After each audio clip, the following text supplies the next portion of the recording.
ಗಿರಿ ಶಿಖರಗಳ ನಡುವೆ ಶೋಭಿಸಿ ಕಂಗೊಳಿಸಿ ಬೆಳಗುತ್ತಿರುವ, ಎಲ್ಲೆಲ್ಲೂ ಖ್ಯಾತಿ ಪ್ರಭಾವ ಪಡೆದಿರುವ, ಜ್ಞಾನದ ಬೆಳಕನ್ನು ಪ್ರಸರಿಸುತ್ತಿರುವ, ದಿಕ್ಕು ದಿಕ್ಕಲ್ಲೂ ಊರ ಖ್ಯಾತಿಯನ್ನು ಹೆಚ್ಚಿಸಿರುವ, ಹೆತ್ತೂರಿನ ಸೊಬಗನ್ನ ಪಸರಿಸುತ್ತಿರುವ, ಹೆತ್ತೂರಿನ ಸಮಸ್ತ ಕನ್ನಡ ಮನಸ್ಸುಗಳಿಗೆ ಹಾಗೂ ಹಾಸನ ಜಿಲ್ಲಾ 22ನೇ ಕನ್ನಡ ಸಾಹಿತ್ಯ ಸಮ್ಮೇಳನಕ್ಕೆ ಆಗಮಿಸಿರುವ ಕನ್ನಡ ಸಹೃದಯ ಮನಸ್ಸುಗಳಿಗೆ ಸ್ವಾಗತ ಸುಸ್ವಾಗತ.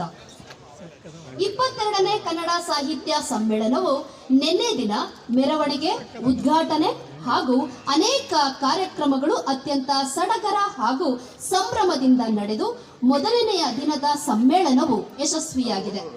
ಈ ಹಾಸನ ಜಿಲ್ಲಾ 22ನೇ ಕನ್ನಡ ಸಾಹಿತ್ಯ ಸಮ್ಮೇಳನದ ಮುಂದುವರಿದ ಭಾಗದ ಮಜಲನ್ನ ಸವಿಯಲು ನಾವೆಲ್ಲರೂ ಕೂಡ ಸೇರಿ ಬಂದಿದ್ದೇವೆ. ಗೋಷ್ಠಿ 3 ಕನ್ನಡ ಸಾಹಿತ್ಯ ಮತ್ತು ಮೌಲ್ಯಗಳ ಸಂಘರ್ಷ. ಸುಖದ ಸಂಸಾರಕ್ಕೆ ಬೇಕು ಸಂಸ್ಕಾರ, ಸಂಸ್ಕಾರದ ಜೊತೆಗೆ ಸಾಗಬೇಕು ಸಂಸಾರ, ಸಂಸಾರದಲ್ಲಿರಬೇಕು ಜ್ಞಾನಯುತವಾದ ಸರಸ ಸಲ್ಲಾಪ. ಈ 3ನೇ ಗೋಷ್ಠಿಯ ವಿಷಯ ಸಂಸ್ಕಾರ, ಸಂಸಾರ, ಸಲ್ಲಾಪ. ಈ ಕಾರ್ಯಕ್ರಮದ ಅಧ್ಯಕ್ಷರು ಹಿರೇಮಗಳೂರು ಕಣ್ಣರ್ ಖ್ಯಾತ ವ್ಯಾಗ್ಮಿಗಳು, ಆಶಯದ ನುಡಿಯನ್ನ ಇಂದಿರಮ್ಮ ನಾಗೇಶ್ KAS ಹಾಗೂ ಈ ವಿಷಯದ ಸಂವಾದಕರು ಚಟ್ನಳ್ಳಿ ಮಹೇಶ್ ಸಂಸ್ಕೃತಿ ಚಿಂತಕರು ಮತ್ತು ನಾಗಶ್ರೀ ತ್ಯಾಗರಾಜ್ ವಾಗ್ಮಿಗಳು.